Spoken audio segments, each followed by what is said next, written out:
Friends, आज हम history of modern India का 8th चैप्टर स्टार्ट करेंगे जो है एडमिनिस्ट्रेटिव चेंजेस आफ्टर 1858। तो अब तक हम 7th चैप्टर में पढ़ चुके हैं हमारा पहला नेशनल स्ट्रगल जो 1857 में हुआ।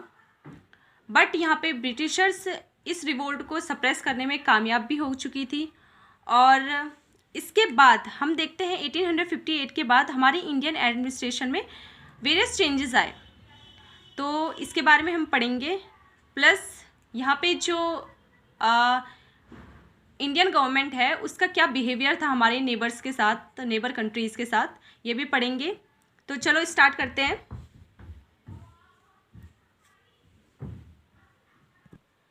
तो इसमें सबसे पहले आता है हमारा इंडियन एडमिनिस्ट्रेशन में क्या क्या चेंजेस आए। तो 1858 में एन एक्ट ऑफ पार्लियामेंट पास हुआ यूके में। तो ये जो एक्ट था वो इंडियन गवर्नमेंट को लेकर के था। अब यहाँ पे पहले क्या है, इंडियन एडमिनिस्ट्रेशन जो संभाल रहे थे वो कोर्ट ऑफ डायरेक्टर्स और बोर्ड ऑफ कंट्रोल संभाल रहे थे, जो कि कंपनी के ही मेंबर्स थे। बट यहाँ पे अब इनकी पावर्स छिन चुकी थी। अब ये डायरेक्ट जो एडमिनिस्ट्रेशन है वो अब डायरेक्ट हैंडल करेगी ब्रिटिश क्राउन। तो अब ये सारा जो एडमिनिस्ट्रेशन का काम है वो ब्रिटिश क्राउन के पास जा चुका था। और यहाँ पे ब्रिटिश क्राउन ने एक सेक्रेटरी ऑफ स्टेट को हायर किया और उसे एक काउंसिल पकड़ा दी गई 12 मेंबर्स की। अब ये जो सेक्रेटरी ऑफ स्टेट है वो ब्रिटिश कैबिनेट का ही एक मेंबर था, मतलब वो ब्रिटेन पार्लियामेंट का ही एक हिस्सा था और एक मेंबर था। तो यहाँ पे अब जितना भी इंडियन एडमिनिस्ट्रेशन का काम है वो डायरेक्टली हम कह सकते हैं कि जो ब्रिटिश पार्लियामेंट है वो ही हैंडल करेगा। और फर्स्ट सेक्रेटरी ऑफ स्टेट है जो वो लॉर्ड स्टैनले बने। अब सेक्रेटरी ऑफ स्टेट का मेन काम ये था, ये सारे मेन डिसीजन लेता था, जितने भी मतलब फाइनल इंडियन एडमिनिस्ट्रेशन के डिसीजन है वो यही लेता था। और इसके नीचे फिर अब यहाँ पे गवर्नर जनरल ऑफ इंडिया जो है उसे टाइटल दे दिया गया वाइसरॉय ऑफ क्राउन्स। अब ये जो गवर्नर जनरल है वो सारा जो एडमिनिस्ट्रेशन का डाटा है वो देगा सेक्रेटरी ऑफ स्टेट को, और लेटर ये डिसाइड करेगा वेदर इट इज़ रॉन्ग और नॉट। और यहाँ पे उस टाइम पे जो गवर्नर जनरल ऑफ इंडिया थे वो लॉर्ड कैनिंग थे, तो वही वाइसरॉय बने। तो फर्स्ट वाइसरॉय हमारे लॉर्ड कैनिंग हो गए और फर्स्ट सेक्रेटरी ऑफ स्टेट हो गए लॉर्ड स्टैनली। अब यहाँ पे जो गवर्नर जनरल ऑफ इंडिया था या फिर वाइसरॉय था, उसके पास इस एक्ट के थ्रू एग्जीक्यूटिव काउंसिल आई। और इस एग्जीक्यूटिव काउंसिल में यहाँ पे बहुत सारे मेंबर्स थे जो कि various head of different departments को हैंडल करते थे। फिर लेटर ऑन यहाँ पे इंडियन काउंसिल एक्ट पास हुआ 1861 में। अब इस काउंसिल के एक्ट के थ्रू यहाँ पे एक और काउंसिल लाने की बात करी गई, जो कि जिस काउंसिल का काम होगा लॉज बनाने का। तो अब इस काउंसिल को नाम दे दिया गया इंपीरियल लेजिस्लेटिव काउंसिल। अब यहाँ पे काउंसिल ऐड हो गई, पहले एग्जीक्यूटिव काउंसिल थी, अब यहाँ पे इंपीरियल लेजिस्लेटिव काउंसिल आ गई। तो जाहिर सी बात है मेंबर्स भी बढ़ेंगे। तो यहाँ पे 6 से 12 मेंबर्स ऐड किए गए एग्जीक्यूटिव काउंसिल में। और इसमें हाफ जो होंगे वो ऑफिशियल्स होंगे और हाफ जो थे वो नॉन ऑफिशियल्स थे, यानी कि इसमें इंडियन पीपल भी अलाउड थे। बट ये जो काउंसिल है काफ़ी वीक थी और एक तरफ से बस नाम की काउंसिल थी, इसका कोई यहाँ पे इंडियन व्यूज़ रिप्रेजेंट नहीं होता था। अगर यहाँ पे इंडियन व्यूज़ आए और कुछ उससे रिलेटेड बजट भी आए तो वो पहले सेक्रेटरी ऑफ स्टेट को जाएगा, वही डिसाइड करता था। तो एक तरफ से ये जो काउंसिल था काफ़ी वीक था और यहाँ पे इसे कोई हक ही नहीं था, ये मतलब कोई भी एडमिनिस्ट्रेशन को डिस्कस करने का कोई भी यहाँ पे इसे हक नहीं था और ये कंट्रोल नहीं कर सकती थी। तो यहाँ पे इंडियन व्यूज़ जो है वो रिप्रेजेंट करना यहाँ पे नेग्लिजिबल था। और इसके जो ऑफिशियल्स थे वो अगर कुछ इंडियंस भी होते थे तो वो एक ब्रिटिशर्स के पपिट की तरह ही काम करते थे। अब आते हैं प्रोविंशियल एडमिनिस्ट्रेशन में। अब ब्रिटिश ने इंडिया को डिवाइड कर दिया था, एडमिनिस्ट्रेशन वर्क को डिवाइड कर दिया था 3 प्रोविंसेस में, बंगाल, मद्रास और बॉम्बे में, और इन्हें बोला गया प्रेसिडेंसीज। तो वैसे तो बहुत सारे प्रोविंसेस थे, बट ये जो मेन थे बंगाल, मद्रास और बॉम्बे, इन्हें प्रेसिडेंसी बोला गया, यहाँ मेन वर्क होता था। तो जो प्रोविंसेस है उनके एडमिनिस्ट्रेटर है, लेफ्टिनेंट गवर्नर्स होंगे और चीफ कमिश्नर्स होंगे, जो कि गवर्नर जनरल ऑफ इंडिया ही अपॉइंट करेंगे। बट जो प्रेसिडेंसी होंगे उसके एडमिनिस्ट्रेटर गवर्नर कहलाए जाएंगे, और उनके पास एग्जीक्यूटिव काउंसिल भी होगी 3 मेंबर्स की। अब यहाँ पे जो सेंट्रल और प्रोविंशियल फाइनेंसेस को यहाँ पे सेपरेट किया गया। इन 1870 में लॉर्ड मेयो ने यहाँ पे कुछ स्टेप लिए। अब यहाँ पे होता क्या था कि जितने भी टैक्स आ रहा है डिफरेंट प्रोविंसेस थे, वो सारा कलेक्ट हो जाएगा सेंटर में। फिर सेंटर इसे फिक्स्ड अमाउंट में डिवाइड करेगी हर प्रोविंसेस को। अब यहाँ पे जो प्रोविंसेस को है फिक्स्ड सम मिलता था सेंटर के थ्रू, और उसी से अपना वो एक्सपेंडिचर करती थी एडमिनिस्ट्रेशन को लेकर के। अब 1877 में लॉर्ड लेटन ने यहाँ पे ये स्कीम एनलार्ज करी। अब यहाँ पे अब प्रोविंसेस को बोल दिया गया अगर उन्हें एडिशनल खर्चे के लिए इनकम चाहिए तो वो उनके डिफरेंट अदर सोर्सेज से जो उनका भी टैक्स आता है उसका फिक्स्ड शेयर उन्हें मिलेगा ही मिलेगा। ठीक है। अब देखो इसमें क्या है, ये जो सेंटर को कलेक्ट कर रहे थे मेनली लैंड रेवेन्यू जो टैक्स आ रहा था, ये जो मेन टैक्स है वो सेंटर को दे रहे थे। ठीक है। पर यहाँ पे इसमें ये बोल दिया गया इस स्कीम में कि अगर डिफरेंट छोटे मोटे सोर्सेज से तुम्हारे जो टैक्स आ रहे हैं उसका फिक्स्ड सम भी तुम रख सकते हो, तो उससे वो अपने एडिशनल एक्सपेंडिचर यहाँ पे करेगी। इन 1882 में अभी जो सिस्टम है फिक्स्ड ग्रांट देने का जो सेंटर प्रोविंस को प्रोवाइड कर रही थी पहले कलेक्ट करके, वो एंड हो चुका था। अब इसमें क्या है, प्रोविंस के पास जितना भी एंटायर इनकम आ रहा है वो अब सेंटर को कलेक्ट नहीं करेगी, वो अपना खुद का खर्चा इससे करेगी। बट यहाँ पे जो फिक्स्ड शेयर है मतलब जो अदर सोर्सेज से आ रहा था वो भी रखेगी और कुछ फिक्स्ड सेंटर को जाएगा।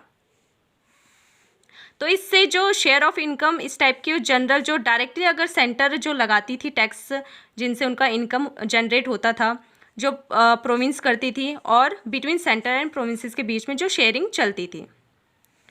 अब इस रीऑर्गेनाइजेशन का मेन मकसद ये था ना कि ये एडमिनिस्ट्रेशन को अच्छा इन्हेंस कर रहे थे, बट ये एक्सपेंडिचर को डाउन करना चाहते थे और इनकम को इंक्रीज़ करना चाहते थे। क्योंकि अगर इस सेंटर से ही डायरेक्ट पूरा इंडिया संभालते तो इनका एक्सपेंडिचर ज़्यादा हो रहा था और जो इनकम है वो कम आ रहा था। बट ऐसे डिवाइड करने से प्रोविंस अपने अपने एडमिनिस्ट्रेशन खुद संभालेगी, एक्सपेंडिचर कम होगा और इनकम इन्हें मिल ही रहा है टैक्स के थ्रू, तो ये ज़्यादा होगा। अब आते हैं हम लोकल बॉडीज़ में। अब यहाँ पे जो ब्रिटिश ने है एडमिनिस्ट्रेशन को और ज़्यादा डिसेंट्रलाइज कर दिया। अब यहाँ पे लोकल गवर्नमेंट को प्रमोट किया गया through municipalities and district boards. अब यहाँ पे जैसे ही रिवोल्ट हुआ, यहाँ पे नेशनलिस्ट्स की डिमांड है वो अराइज होना शुरू हो गई कि यहाँ पे सिविक लाइफ को इम्प्रूव किया जाए, जैसे सैनिटरी हो गया, वाटर फैसिलिटी हो गया, ये सारी चीज़ें जो रूरल और अर्बन एरियाज़ में ज़रूरत थी उसे उनकी डिमांड यहाँ पे सामने आई। और यहाँ पे इसे मना करना इम्पॉसिबल था क्योंकि यहाँ पे रिवोल्ट हो रहे थे, तो ब्रिटिश को इसे फुलफ़िल करना ज़रूरी था। अब यहाँ पे इन्होंने क्या स्ट्रेटजी बनाई, क्योंकि अगर लोकल सर्विसेज लोकल पीपल्स को चाहिए तो वो यहाँ पे टैक्स देंगे, लोकल टैक्स देंगे, तभी जाके उन्हें ये लोकल सर्विसेज प्रोवाइड की जाएगी। क्योंकि अगर वो डायरेक्टली अगर पीजेंट के थ्रू या फिर किसी अदर चीज़ में टैक्स लाते तो रिवोल्ट हो सकता था। बट यहाँ पे इन्होंने सिर्फ ये स्ट्रेटजी अपनाई, अगर किसी को लोकल सर्विसेज चाहिए तो वो उस चीज़ में टैक्स दे। तो लोकल बॉडीज़ यहाँ पे फॉर्म हुई 1864 टू 1868 के बीच में। 1882 में लॉर्ड रिपन ने एक पॉलिसी बनाई, तो यहाँ पे लोकल अफेयर्स को लेकर के, तो यहाँ पे इसमें क्या है कि रूरल और अर्बन लोकल बॉडीज़ ही इस जो लोकल अफेयर्स को हैंडल करेगी, और इसमें जो मेंबर्स होंगे वो नॉन ऑफिशियल मेंबर्स होंगे जो कि डायरेक्टली पीपल के थ्रू इलेक्ट किए जाएंगे। बट यहाँ पे प्रॉब्लम ये है, इलेक्टेड जो मेंबर्स थे वो काफ़ी माइनॉरिटी में थे सारे डिस्ट्रिक्ट बोर्ड्स में, और म्यूनिसिपैलिटीज़ में काफ़ी ज़्यादा थे। तो यहाँ पे जो है इनडायरेक्टली जो लोकल बॉडीज़ का एडमिनिस्ट्रेशन है वो भी ब्रिटिश ऑफिशियल्स के अंदर ही था। यहाँ पे नाम के इलेक्शन होते थे क्योंकि काफ़ी ज़्यादा रेस्ट्रिक्शंस थी इलेक्शंस में।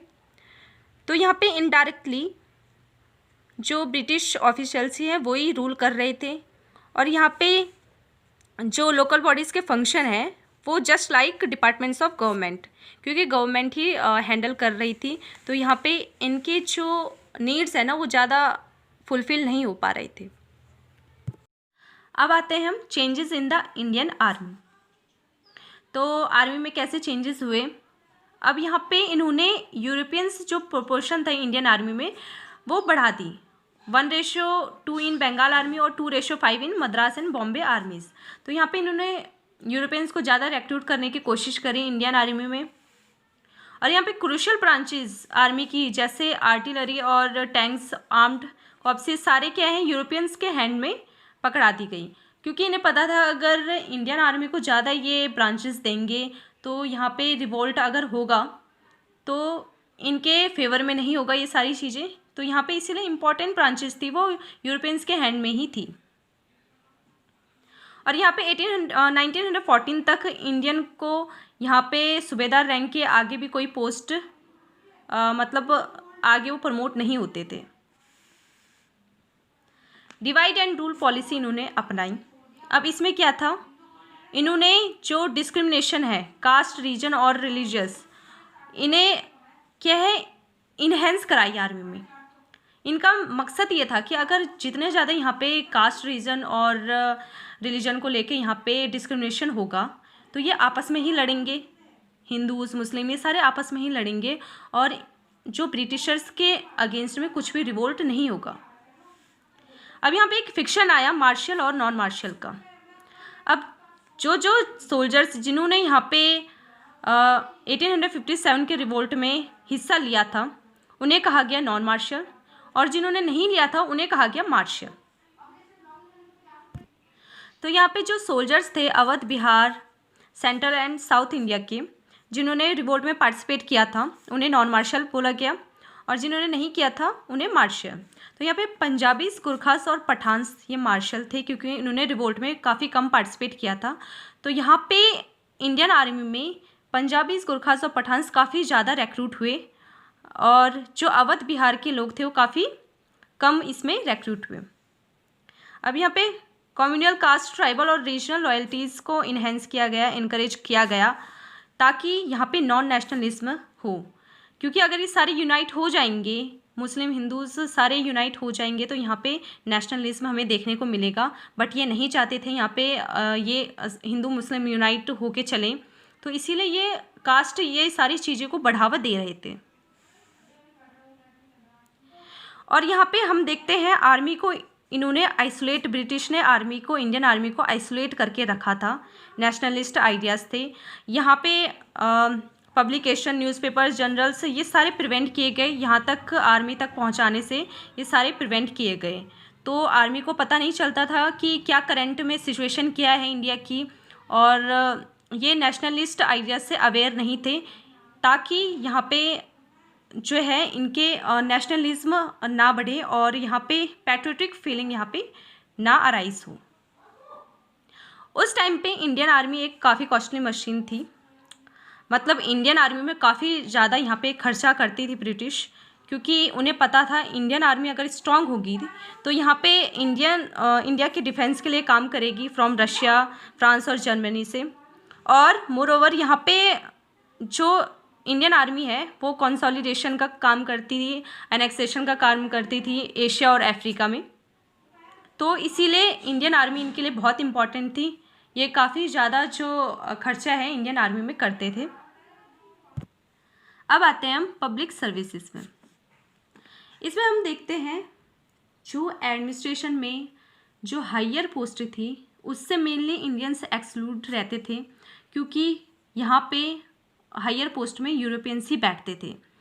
तो जो एडमिनिस्ट्रेशन है वो mainly members of ICS handle करते थे, इंडियन सिविल सर्विसेज के मेंबर्स।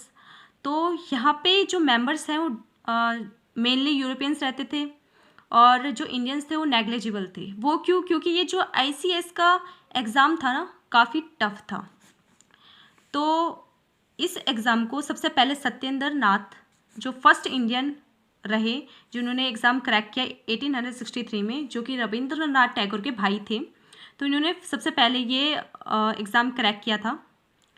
तो ये इसलिए टफ था क्योंकि यहाँ पे जो एग्ज़ाम है वो लंदन में होता था, काफ़ी दूर इंडिया से, और ऊपर से जो इसका मीडियम है वो इंग्लिश लैंग्वेज का था। तो जिसे इंग्लिश आती थी वही एग्ज़ाम को क्रैक कर सकता था।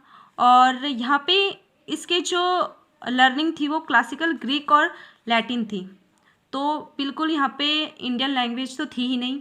तो इस वजह से ये काफ़ी ज़्यादा टफ था और जो इसका कोर्स था वो भी काफ़ी ज़्यादा कॉस्टली था इंग्लैंड में, तो इसे ले पाना काफ़ी यहाँ पे टफ था। ऊपर से ये जो एज थी पहले इंडियन के लिए 23 थी, 23 एज तक के यहाँ पे कैंडिडेट इसे अप्लाई कर सकते थे, बट बाद में ये एज इसे कम कर दिया गया 1878 में। तो यहाँ पे जो 23 वाला ही क्रैक करने में उसे इतनी मुश्किल होती थी, तो 19 वाला कैसे क्रैक कर सकता था। तो यहाँ पे इतनी प्रॉब्लम्स इन्हें देखने को मिली। तो हमने देखा सुपीरियर पोस्ट में, हाईली पेड पोस्ट में यहाँ पे ब्रिटिश सिटीजन्स के लिए ये चीज़ें रिजर्व्ड रहती थी, बट इंडियंस के लिए ओनली लोअर पोस्ट ही थी। तो यहाँ पे जो इंडियंस है वो इन सर्विसेज में एज अ एजेंट काम करते थे ब्रिटिश के, और ब्रिटेन्स के ही इम्पीरियल पर्पसेस को यहाँ पे सर्व करते थे। अब आते हैं हम relations with the princely states. तो ब्रिटिश के कैसे रिलेशंस थे प्रिंसली स्टेट्स के साथ। तो रिवोल्ट के बाद यहाँ पे जो एनेक्स करने की जो राइट था वो एबोलिश हो चुका था, और यहाँ पे जो प्रिंसली स्टेट्स की लॉयल्टी थी टूवर्ड्स ब्रिटिशर्स जिन्होंने जो रिवोल्ट रोकने में काफ़ी हेल्प करी, तो उन्हें ऐसा गिफ्ट दे दिया गया कि अब डॉक्ट्राइन ऑफ लैप्स एबोलिश हो चुकी थी, अब वो अपने हायर्स को रूलर बना सकते थे। 1857 के पहले जो प्रिंसली स्टेट्स थे वो एज अ सब्सिडरी थे, बट उन पे सॉवरन पावर्स थी, मतलब शासक वो करते थे बट एडमिनिस्ट्रेशन वो पूरा हैंडल नहीं करते थे, वो ब्रिटिश ही हैंडल करते थे। बट आफ्टर 1876 जो क्वीन विक्टोरिया थी, जो कि उस टाइम पे क्वीन थी ब्रिटेन की, तो इन्होंने अपने जो इनको टाइटल मिला एम्प्रेस ऑफ इंडिया, तो इन्होंने ये एम्फेसाइज करने के लिए ये टाइटल अपने को रखा कि अब ये जो है इंडिया की शासक करने की जो पूरी पावर है इनको मिल चुकी है। तो यहाँ पे हम देखते हैं प्रिंसेस जो हैं वो ब्रिटिश क्राउन के एजेंट की तरह काम कर रहे थे और जूनियर पार्टनर्स की तरह काम कर रहे थे, क्योंकि यहाँ पे जो प्रिंसेस है उन्हें मतलब ये बोल दिया गया है कि तुम्हें अपने स्टेट को रूल करने का पूरा अधिकार है, उन्हें ये एश्योरेंस दे दी गई, और जिस कारण ये प्रिंसेस मान चुके थे और as a puppet as a agent की तरह ये ब्रिटिश का काम कर रहे थे। अब ब्रिटिश टोटली इंटरफेयर कर रहे थे डे टू डे एडमिनिस्ट्रेशन में प्रोविंसेस की, और ये चाहते थे मॉडर्न एडमिनिस्ट्रेशन अपने लिए चाहते थे, तो जिस कारण इन्होंने इनडायरेक्टली यहाँ पे काफ़ी डेवलपमेंट करवाए। इंडियन रेलवेज़ के पोस्टल टेलीग्राफ सिस्टम, करेंसीज, ये सारी इन्होंने economic life, common economic life में ये सारी चीज़ें करवाई। और यहाँ पे इन्होंने काफ़ी हेल्प ली थी किसकी, प्रिंसली स्टेट्स की नेशनल मूवमेंट्स को रोकने के लिए। तो यहाँ पे प्रिंसली स्टेट्स के साथ और उनके रूलर के साथ ब्रिटिशर्स का काफ़ी अच्छा जो है संबंध था। अब आते हैं हम एडमिनिस्ट्रेटिव पॉलिसीज़ में।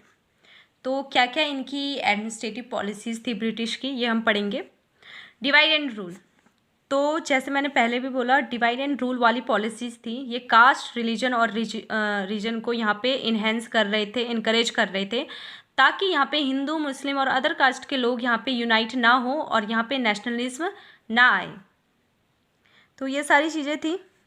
तो ये प्रोविंस के अगेंस्ट लड़वा रहे थे, कास्ट को कास्ट, ग्रुप को ग्रुप, हिंदूज और मुस्लिम को।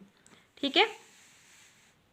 Hostility to educated Indians. अब यहाँ पे इंडियन जो एजुकेटेड थे वो यहाँ पे काफ़ी नेशनलिज्म यहाँ पे बढ़ चुका था और काफ़ी डिमांड रख रहे थे इंडियंस के फेवर में। तो ये चीज़ें उन्हें ब्रिटिश को पसंद नहीं आ रही थी। और 1857 के बाद यहाँ पे काफ़ी ज़्यादा हायर एजुकेशन स्प्रेड रैपिडली, और इन्हें पता चल चुका था ये ब्रिटिश रूल है, ये जो है अपने फेवर के लिए फेवर में काम कर रहे हैं और इंडियन जो पॉइंट ऑफ व्यू से है बिल्कुल नहीं सोच रहे हैं। तो इस वजह से यहाँ पे इंडियन नेशनल कांग्रेस भी फाउंड हुई 1885 में, जो कि इंडियंस के हित के लिए काम कर रही थी। तो ये सारी चीज़ें थी, तो ये ब्रिटिशर्स को बिल्कुल भी पसंद नहीं थी। अब नेक्स्ट है attitude towards the zamindars. Zamindars के प्रति क्या एटीट्यूड था ब्रिटिशर्स का। तो यहाँ पे जो है जमींदार्स और लैंडलॉर्ड्स जो कि पपेट थे ब्रिटिशर्स के, वो उन्होंने काफ़ी एक डैम की तरह काम किया रिवोल्ट को रोकने में। तो यहाँ पे जो ओल्ड जमींदार्स थे जिन्हें तो रिप्लेस कर दिया, वो तो रिवोल्ट कर रहे थे, बट यहाँ पे जो इनके जमींदार से इन्होंने रिक्रूट करे थे और जिन्हें अच्छा खासा पैसा मिल रहा था, तो इन्होंने ये रिवोल्ट रोका था और इनके ब्रिटिशर्स के साथ काफ़ी अच्छे रिलेशन थे। जो तालुकदार्स थे अवध के, जिन्हें अपने उनके लैंड्स जो है रिस्टोर कर दिए गए, तो उनके भी काफ़ी अच्छे रिलेशन थे और इन्होंने ब्रिटिशर्स ने यहाँ पे उनके इंटरेस्ट और प्रिविलेजेस के लिए यहाँ पे प्रोटेक्शन करी। तो यहाँ पे ज़मींदार्स और तालुकदार्स के साथ अच्छे रिलेशन हमें देखने को मिलते हैं। नेक्स्ट है एटीट्यूड टूवर्ड्स सोशल रिफॉर्म। तो 1857 के बाद यहाँ पे जो ब्रिटिशर्स हैं वो ऑर्थोडॉक्स ओपिनियन का साइड लेने लगे। क्यों? क्योंकि यहाँ पे जो सोशल रिफॉर्मर्स हैं वो काफ़ी एजुकेटेड थे और वो इंडियंस की डिमांड्स यहाँ पे रख रहे थे, जो कि ब्रिटिशर्स को बिल्कुल भी पसंद नहीं था। तो यहाँ पे जो रिफॉर्मर्स हैं वो ऑर्थोडॉक्स ओपिनियन को सपोर्ट नहीं कर रहे थे, तो जिस वजह से ब्रिटिशर्स यहाँ पे ऑर्थोडॉक्स ओपिनियन पीपल का सपोर्ट कर रहे थे, और यहाँ पे ताकि यहाँ पे नेशनलिज्म ना फैले और ऑर्थोडॉक्स वाले लोग और रिफॉर्मर्स यहाँ पे आपस में लड़े, और जिस वजह से यूनिटी बिल्कुल भी ख़त्म हो जाए। अब देखते हैं extreme backwardness of social services. तो 19वीं सेंचुरी में जो सोशल सर्विसेज थी इंडिया में काफ़ी बैकवर्ड थी। क्यों? क्योंकि गवर्नमेंट ऑफ इंडिया जो जितना भी मोस्ट ऑफ द इनकम है वो आर्मी में स्पेंड करती थी और वॉर्स में स्पेंड करती थी। तो 1886 में जो नेट रेवेन्यू था 47 करोड़ का, तो यहाँ पे 19.41 आर्मी में स्पेंड होता था और 17 करोड़ जो है सिविल एडमिनिस्ट्रेशन में, 2 करोड़ सोशल सर्विसेज में और 65 लाख इरिगेशन में। इरिगेशन ही एक ऐसा फील्ड है जहाँ पे एग्रीकल्चर को लेकर के जहाँ पे ब्रिटिशर्स ने थोड़ा बहुत कंट्रीब्यूट करा, बट वैसे जो एग्रीकल्चर फील्ड में भी यहाँ पे कोई भी ब्रिटिशर्स ने हेल्प नहीं करी। अब आते हैं हम लेबर लेजिस्लेशन में। तो लेबर्स में जो कंडीशन थी वो वर्कर्स की काफ़ी क्या थी, काफ़ी बेकार थी। यहाँ पे जो मॉडर्न फैक्ट्रीज और प्लांटेशन थे 19वीं सेंचुरी में, वो वहाँ पे वर्कर्स की जो कंडीशन थी बहुत बुरी हालत थी और उन्हें 12 से 16 घंटे यहाँ पे हर दिन काम करना पड़ता था और कोई भी वीकली रेस्ट नहीं मिलता था। जो वेजेस थी काफ़ी लो थी, 4 से 20 रुपये पर मंथ मिलता था और फैक्ट्रीज काफ़ी ओवर क्राउडेड थी। यहाँ पे सैनिटाइजेशन बिल्कुल नहीं था, अनहाइजेनिक था, हैजार्डियस था। और फर्स्ट इंडियन फैक्ट्री यहाँ पे एक्ट 1881 यहाँ पे पास हुआ, जिसमें बोला गया जो चिल्ड्रन है 7 से लेकर 12 जिनकी एज है वो 9 घंटे से ज़्यादा काम नहीं करेंगे दिन का, और यहाँ पे जो मंथ में है 4 दिन का यहाँ पे हॉलीडे मिलेगा चिल्ड्रन को, और proper fencing of dangerous machinery की प्रॉपर फेंसिंग यहाँ पे होगी। फिर सेकेंड इंडियन फैक्ट्रीज एक्ट पास हुआ 1891 में। इसमें वीकली हॉलीडेज मिलेगा सभी वर्कर्स को, और यहाँ पे working hour for women were fixed हो चुकी थी 11 आवर्स पर डे, और चिल्ड्रन की जो वर्किंग आवर है वो भी 7 आवर्स पर डे हो चुकी थी। बट हम यहाँ पे देखते हैं ये जो लॉज है टी और कॉफ़ी प्लांटेशन के लिए बिल्कुल भी अप्लाई नहीं किए गए। और प्लांटेशन जो आसाम में होती थी वो काफ़ी थिकली पॉपुलेटेड थी और अनहेल्दी क्लाइमेट था वहाँ पे। और यहाँ पे गवर्नमेंट ऑफ इंडिया ने यहाँ पे प्लांटर्स की काफ़ी ज़्यादा हेल्प करी, नॉट वर्कर्स की, प्लांटर्स की हेल्प करी। और यहाँ पे काफ़ी पेनल लॉज पास किए गए 1863, 65, 70, 73, 82 में। इस एक्ट के थ्रू यहाँ पे अगर कोई भी अगर वर्कर्स जो है काम करने के लिए साइन कर देता था, वो इसे फिर बाद में मना नहीं कर सकता था और बाद में वो इस जॉब को छोड़ नहीं सकता था। अगर उसने ऐसा किया तो प्लांटर्स उन्हें जेल भी डाल सकते थे। तो इतनी हार्श इनकी कंडीशन थी। Better labour laws were passed in 20th century में। बाद में ये जो प्रेशर जो इन्होंने किया यूनियन मूवमेंट ने, तो इसके थ्रू बाद में ये ब्रिटिशर्स ने अच्छे लॉज 20th सेंचुरी में पास किए। Restrictions on the press. Press में पहले रेस्ट्रिक्शंस थी, बाद में चार्ल्स मैटक्लिफ ने ये रेस्ट्रिक्शंस हटाई 1835 में। यहाँ पे जो है बहुत सारे लीडर्स जो जैसे राजा राम मोहन रॉय हो गया, बाल गंगाधर तिलक हो गए, तो इन सब ने काफ़ी जो है यहाँ पे प्रेस के थ्रू अपने जो नेशनलिस्ट आइडियाज़ को है वो स्प्रेड किए थे। तो इसलिए रेस्ट्रिक्शंस काफ़ी पहले से लगी हुई थी, तो इसे जो है बाद में हटा दिया गया। तो यहाँ पे तो नेशनलिस्ट ने अपने आइडियाज़ यहाँ पे स्प्रेड किए और यहाँ पे जो इंडियन गवर्नमेंट की जो डिफरेंट घटिया पॉलिसीज़ थी उसकी भी निंदा करी। यहाँ पे वर्नाकुलर प्रेस एक्ट पास हुआ 1878 में, जिसमें फिर से इंडियन लैंग्वेज और प्रेस को लेकर के उनकी फ्रीडम को लेकर के रेस्ट्रिक्शंस यहाँ पे लगाई गई। ठीक है, फिर इस एक्ट का फिर से प्रोटेस्ट हुआ, नेशनलिस्ट ने फिर से इस एक्ट का प्रोटेस्ट किया और 1882 में ये एक्ट फिर से ये जो है ख़त्म हो चुका था। बट बाद में यहाँ पे मिलिटेंट स्वदेशी और बाइकॉट मूवमेंट्स के कारण यहाँ पे 1905 में फिर से ये जो लॉज है वो फिर से लागू हुए और यहाँ पे 1908 और 10 में फिर से जो है इनकी जो फ्रीडम है उसे जो है रिप्रेस करने के लिए रेस्ट्रिक्शंस लगाई गई। रेशियल एंटागोनिज्म, इसमें क्या है, जो ब्रिटिशर्स हैं काफ़ी रेसिस्ट थे और ब्रिटिशर्स अपने आप को रेशियली सुपीरियर बताते थे।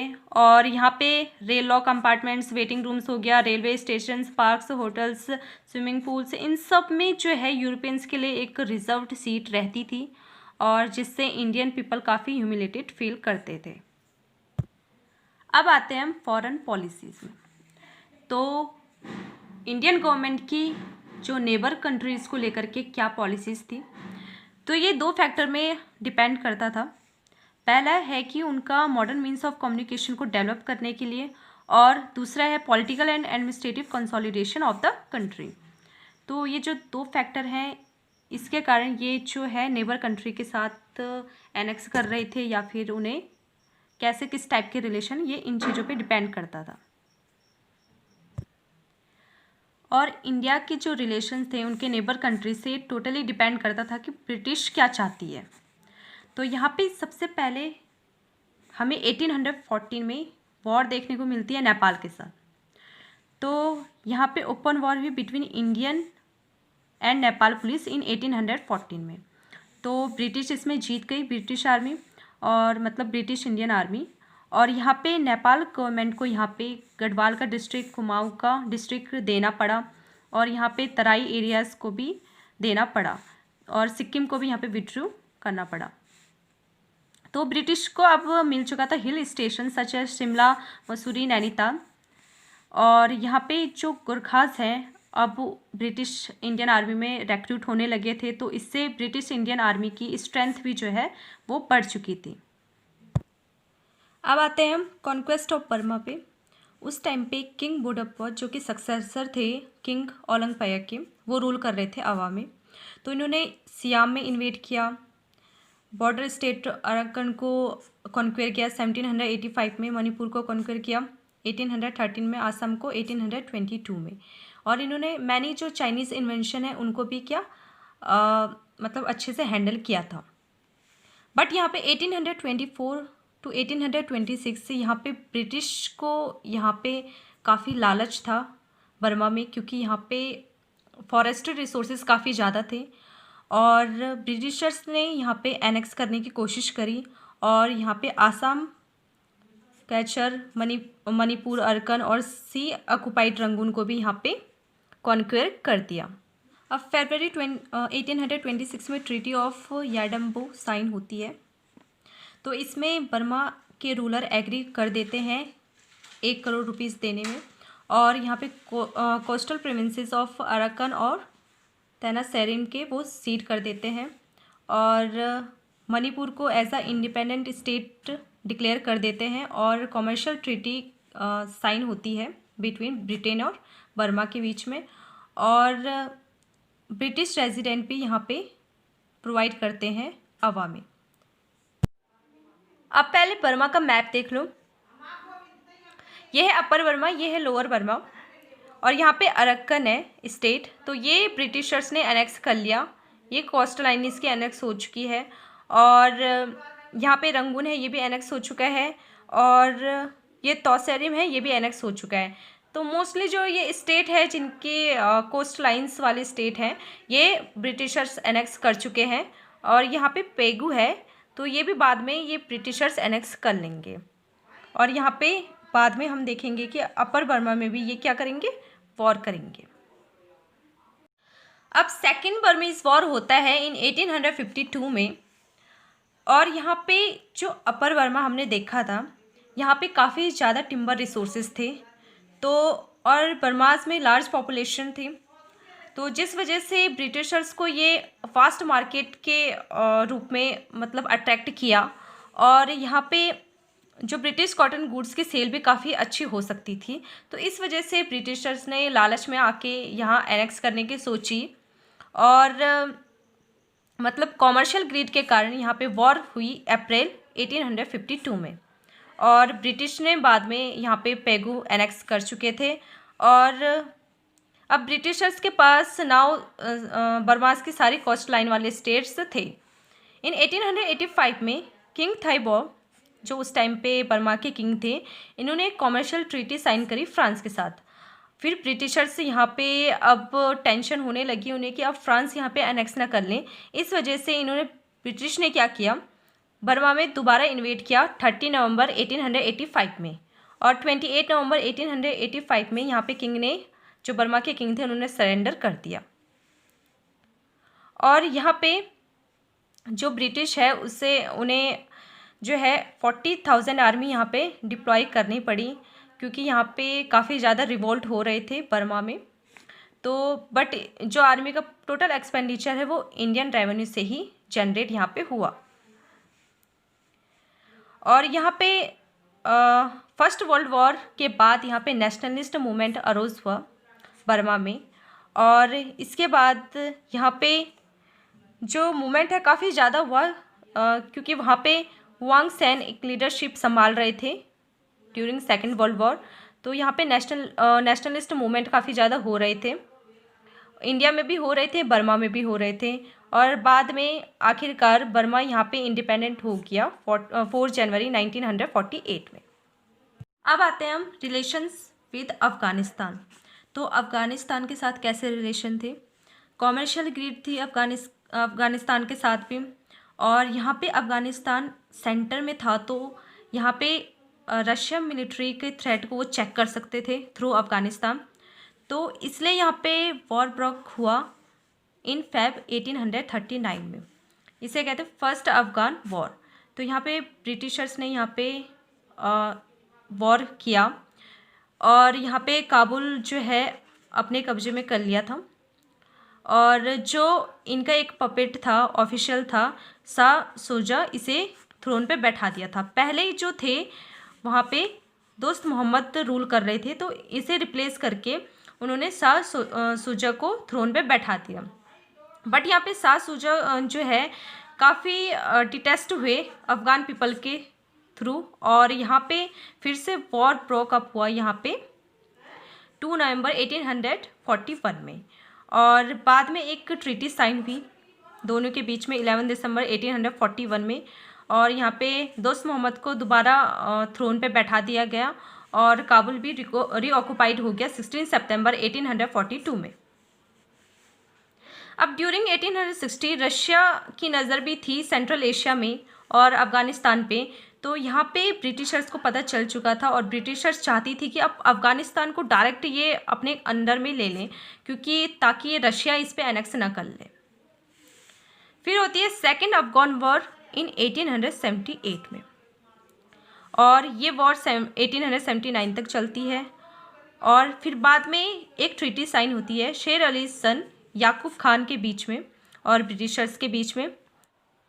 तो ट्रीटी ऑफ गैंडामार्क साइन होती है। अब इसमें ब्रिटिश जो है वो सर्टेन बॉर्डर डिस्ट्रिक्ट सिक्योर कर देते हैं और उन्हें रेजिडेंट मिल जाती है काबुल में, और अफ़गानिस्तान के फॉरेन पॉलिसी में भी वो उनका कंट्रोल हो जाता है। ऑन 3 सितंबर 1879 अब यहाँ पे ब्रिटिश रेजिडेंट थे जो मेजर कैवेकनरी, तो और हिज मिलिट्री, उन्हें अटैक किया जाता है और मार दिया जाता है बाय रेबेलियस अफगान ट्रूप्स। तो यहाँ पे अब ब्रिटिशर्स समझ चुकी थी कि इनके इंटरनल अफेयर्स में इन्हें कोई भी ज़्यादा इंटरफेयर करने की ज़रूरत नहीं है। अब अब्दुल खान जो कि ग्रैंडसन होते हैं दोस्त मोहम्मद के, ये रूलर बन जाते हैं और इसके बाद इनके सक्सेसर हबीबुल्लाह वो रूलर बनते हैं, पर इन्हें मार दिया जाता है। इसके बाद इनके सक्सेसर अमानुल्लाह ये समझ चुके थे कि इन्हें इंडिपेंडेंस चाहिए, तो ये ओपन वॉर करते हैं ब्रिटिश इंडिया के अगेंस्ट में। और फिर बाद में ट्रीटी साइन होती है 1921 में, और इन्हें फॉरेन पॉलिसी जो ब्रिटिश के अंडर में थी इनकी, वो उनसे ये इंडिपेंडेंट हो जाते हैं। और इसी के चलते यहाँ पे अफ़गान जो है इनके एनेक्स से जो है इंडिपेंडेंट हो जाता है। तो इसी के साथ ये जो चैप्टर है कंप्लीट हो चुका है। और अगर आपको ये वीडियोस अच्छी लगती है तो इसे लाइक, शेयर और सब्सक्राइब ज़रूर कीजिएगा। और नेक्स्ट वीडियो में हम जो हमारा 9 चैप्टर होगा उसे पूरा कर देंगे। और तब तक के लिए थैंक यू।